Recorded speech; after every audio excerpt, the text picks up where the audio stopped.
दोस्तों, अगर आप भी भारत और इंग्लैंड के बीच खेले गए पहले टेस्ट मैच के आखिरी दिन के इस जबरदस्त मुकाबले को देखकर रोमांचित हो गए हों, तो इस वीडियो को दिल से एक लाइक जरूर दीजिए। अब बिना वक्त गवाए चलिए सीधे चलते हैं उस एक्शन से भरपूर दिन की तरफ, जहां क्रिकेट के मैदान पर असली जंग देखने को मिली। 5वें दिन का खेल शुरू हुआ तो इंग्लैंड के बल्लेबाजों ने दमदार आगाज किया और भारतीय गेंदबाजों पर दबाव बनाने की पूरी कोशिश की। लेकिन जैसे जैसे समय बीता, भारतीय गेंदबाजों ने भी शानदार वापसी करते हुए इंग्लिश टीम को करारा जवाब दिया। आपको याद दिला दें कि जब चौथे दिन का खेल खत्म हुआ था, तब इंग्लैंड ने बिना कोई विकेट खोए 21 रन बना लिए थे। उस समय जीत के लिए मेहमान टीम को कुल 900 गेंदों यानी 90 ओवरों में 350 रनों की दरकार थी। जैक क्राउली और बेन डकेट क्रीज पर मौजूद थे और दोनों अच्छी लय में लग रहे थे। 5वें दिन जैसे ही मुकाबला शुरू हुआ, भारतीय टीम की ओर से 7वां ओवर लेकर आए जसप्रीत बुमराह। सामने स्ट्राइक पर थे बेन डकेट। बुमराह ने शुरुआत से ही कसी हुई गेंदबाजी की, लेकिन उनकी तीसरी गेंद पर डकेट ने एक शानदार चौका जड़ते हुए इंग्लैंड की रनगति को थोड़ा तेज किया। इसके बाद अगला ओवर फेंकने आए मोहम्मद सिराज, जिन्हें कप्तान शुभमन गिल ने गेंद थमाई। ओवर की पहली ही गेंद पर जैक क्राउली ने 1 रन चुराकर डकेट को स्ट्राइक दे दी। इसके बाद तो मानो सिराज ने तूफान ला दिया। उनकी गेंदबाजी इतनी खतरनाक थी कि डकेट को समझ ही नहीं आ रहा था कि गेंद कहां से आ रही है और कहां जा रही है। 9वां ओवर शुरू होने पर भारतीय कप्तान शुभमन गिल ने एक बार फिर अपने भरोसेमंद गेंदबाज जसप्रीत बुमराह को गेंद थमाई।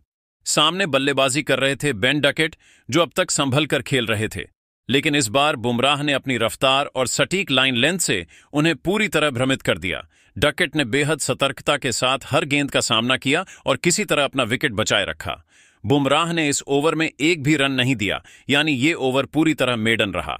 हालांकि इतनी कसी हुई गेंदबाजी के बावजूद भारतीय टीम को विकेट नहीं मिल सका, जिससे बुमराह थोड़े मायूस नजर आए। दूसरी ओर जैक क्राउली और बेन डकेट अब पूरी तरह क्रीज पर सेट हो चुके थे और इंग्लैंड की पारी को धीरे धीरे मजबूती से आगे बढ़ा रहे थे। टीम इंडिया के लिए इस मैच में टिके रहने का एकमात्र रास्ता था जल्द से जल्द विकेट हासिल करना। कप्तान शुभमन गिल ने बारी बारी से बुमराह, सिराज और यहां तक कि रविंद्र जडेजा को भी मौका दिया, लेकिन अभी तक किसी भी गेंदबाज को सफलता नहीं मिली थी। 10वां ओवर लेकर आए मोहम्मद सिराज। इस ओवर में डकेट और क्राउली ने मिलकर सिंगल और डबल की मदद से कुल 4 रन बटोरे। 10 ओवर के समाप्त होने पर इंग्लैंड का स्कोर 31 रन तक पहुंच चुका था।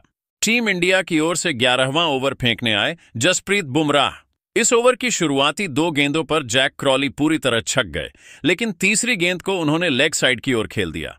गेंद बड़ी तेजी से बाउंड्री की तरफ जा रही थी, मगर वहां मौजूद थे यशस्वी जायसवाल, जिन्होंने शानदार फुर्ती दिखाते हुए चौका तो रोक लिया, लेकिन तब तक क्राउली 3 रन दौड़कर पूरे कर चुके थे। ओवर की आखिरी गेंद पर बेन डकेट ने 1 रन चुराया और इस तरह बुमराह ने इस ओवर में कुल 4 रन दे दिए। 12वें ओवर में एक बार फिर मोहम्मद सिराज गेंदबाजी पर लौटे और उन्होंने अपनी कसी हुई लाइन लेंथ से सिर्फ 1 रन ही खर्च किया। इसके बाद 13वें ओवर में कप्तान शुभमन गिल ने दोबारा बुमराह को गेंद सौंपी। इस बार बुमराह ने बेहद खतरनाक गेंदबाजी की और बेन डकेट को खासा परेशान कर दिया, मगर डकेट ने धैर्य नहीं खोया और समझदारी से खेलते हुए कोई गलती नहीं की। फिर 14वां ओवर लेकर आए तेज गेंदबाज मोहम्मद सिराज। इस ओवर की पहली गेंद पर जैक क्राउली ने 1 रन लेकर स्ट्राइक डकेट को दे दी और जैसे ही डकेट स्ट्राइक पर आए, उन्होंने लॉन्ग ऑफ की दिशा में एक गजब का चौका जड़ दिया, जिससे इंग्लैंड की पारी की रफ्तार तेज हो गई। सिराज ने इस ओवर में कुल 5 रन दिए।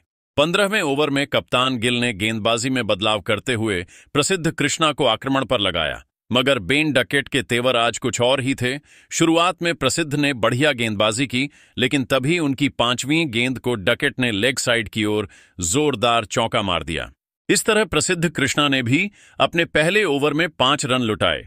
15 ओवर की समाप्ति पर इंग्लैंड का स्कोर हो चुका था 46 रन।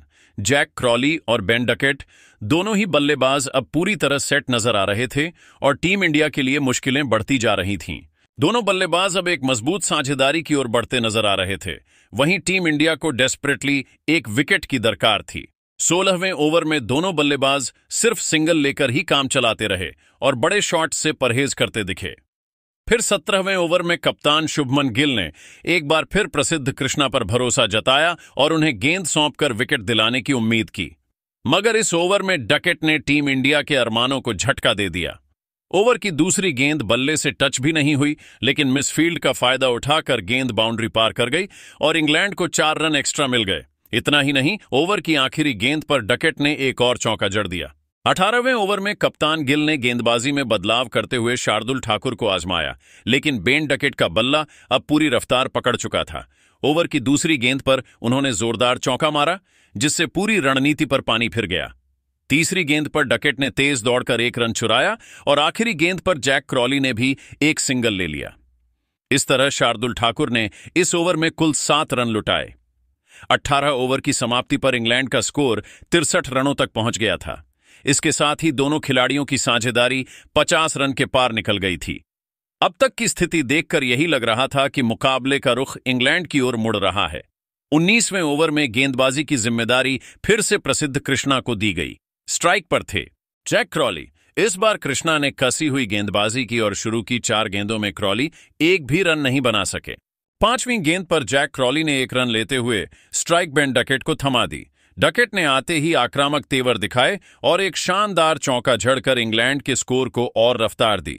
दोनों बल्लेबाजों ने मिलकर प्रसिद्ध कृष्णा के इस ओवर से कुल 5 रन बटोरे। फिर 20वां ओवर शुरू हुआ, जिसमें दोनों ने केवल सिंगल लेकर 4 रन जोड़े।